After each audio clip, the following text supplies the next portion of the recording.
كولونجيس إنه أود مسؤوليته وكفانا. قبل إذا وقبل يروح وحبرته ودنا كان إنه يشقق قبضته وتميده. نقول يجيرنا كم هينو. والدين تهدي عن هاي والبهاري اللي بعت عند. وهي registration كي إذا ماذا إلكتريا لو قاضي تبدأ نحليه data base أما حتى إذا كماش هسأليه هيسي. faahfaahin dheeraad ah ayaa ka soo baxaya baaritaanka lagu hayo kiiska Ikraan Tahliil Faarax oo ah gabar u shaqaysa hay'adda NISA oo hadda la leeyahay muddo ku dhow bil kadib markii la waayay 26 Juun. Ikraan ayaa ahayd gabar aqoon-yahanad ah oo aad ugu wanaagsan qorista warqadaha xiriirka xafiisyada sida dawlad ama hay'ado kale. Ikraan ayaa dhex degnayd xayndaabka NISA ee ka xiran cirifka global iyo kan kilomitir 0 taasi oo hay'adda farta ku soo fiiqday habeenkii 26 Juun ee Ikraan baabuurka uu ka qaaday gurigeeda ayaa waxaa dalka ka maqnaa taliyaha NISA Fahad Yaasiin Xaaji Daahir. dhanka kale taliyaha NISA ee gobolka Banaadir gaashaan la sare Yaasiin Cabdullaahi Maxamuud Yaasiin Farey iyo gaashaan la sare Farxaan Maxamuud Qaroole oo ah taliyaha booliiska gobolka ayaa iyaga oo ku sugan xarunta godka Jilcow hagayay sugidda amniga caasimadda maadaama la isku diyaarinayay damaashaadka maalmihii xuriyadda oo habeenkaas koow ay ka ahayd. ilaa iyo haatan ma cadda cidda wadatay Ikraan iyo cidda bixisay amarka lagu watay Ikraan. hase yeeshee qaar ka mid ah xildhibaanada baarlamaanka Soomaaliya ee ku ehelka ah Ikraan iyo kuwa aan ku ehel ahaynba waxa ay eedeeyeen madaxda sare ee hay'adda. xildhibaan Mahad Salaad oo qoraal soo dhigay bartiisa Facebook ayaa yiri sababta Ikraan in la dilo loo go'aamiyay ayaa la ii sheegay laba arrimood oo aad u xasaasi ah oo ay macluumaad ka haysay kuwaas oo ku saabsanaa sidii loo qorsheeyay dilkii Allah u naxariistay injineer Yariisow oo xafiiskiisa ay madax ka ahayd iyo arrimo waaweyn oo Fahad Yaasiin iyo Kulanajiis taliya ku xigeenka ku lug leeyihiin. Ikraan ayaa ku baxday gaari u muuqday in qofka waday uu awood badan ku lahaa NISA sidoo kalena ahaa qof ay aamintay. sidoo kale dad ehel la ah Ikraan oo codsaday inaan la magacaabin ayaa si gaar ah ugu eedeeyay kulane oo ay sheegeen inay Ikraan isqabteen kana jaray gunooyinkeeda sidoo kalena uu amray xanibaad xagga socdaalka ah oo la saaray.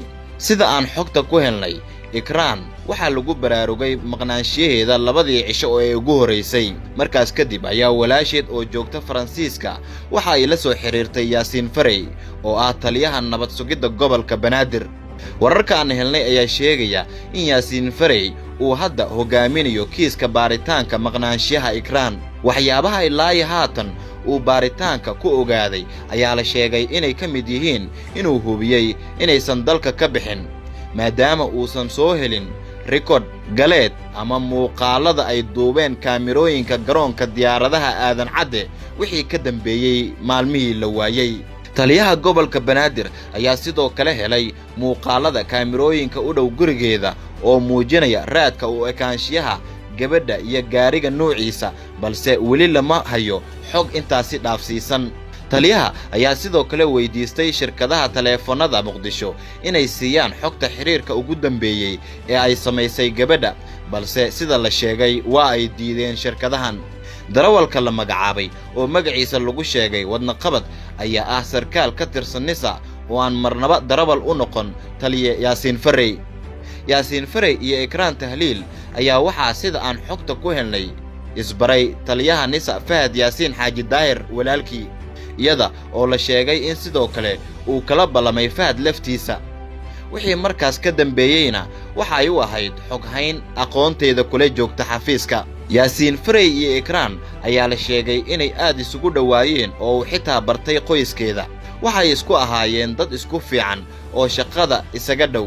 Yaasiin ayaa sidoo kale mas'uuliyad iska saaray Ikraan waxaana uu bixinayay adeegyada nolosheeda marka magaalada ay joogto sida kirada iyo biilkeedaba. markii ay hay'adda lacagta ka jaratay waxa uu sidoo kale kala balamay laba wiil oo darawaladiisa ka tirsan in ay u adeegaan marka ay u baahato dhaqdhaqaaqa magaalada.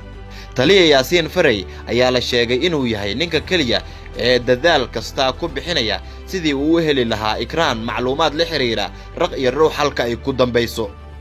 balse uu aad uga xumaaday markii siyaasiyiin dana gaar leh ay ku eedeeyeen darawalkiisa in ay ku dambaysay maqnaanshiyaha Ikraan.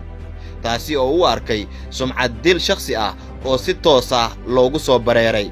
baaritaan aan samaynay oo aan ku waraysanay saraakiil ka tirsan nisa iyo shakhsiyaad kale oo aad ugu dhowaa Ikraan ayaa waxaan ku ogaanay in shakhsiga kiiska Ikraan ka dambeeyay uu yahay Kulanajiis oo qaraawo dhow ay yihiin madaxweyne Farmaajo, kaasi oo sidaan oo kale horay loogu eedeeyay inuu qaarajiyay saraakiil muhiim ahaa oo ka tirsanaa hay'adda nisa oo ay isqabteen iyo shakhsiyaad kale.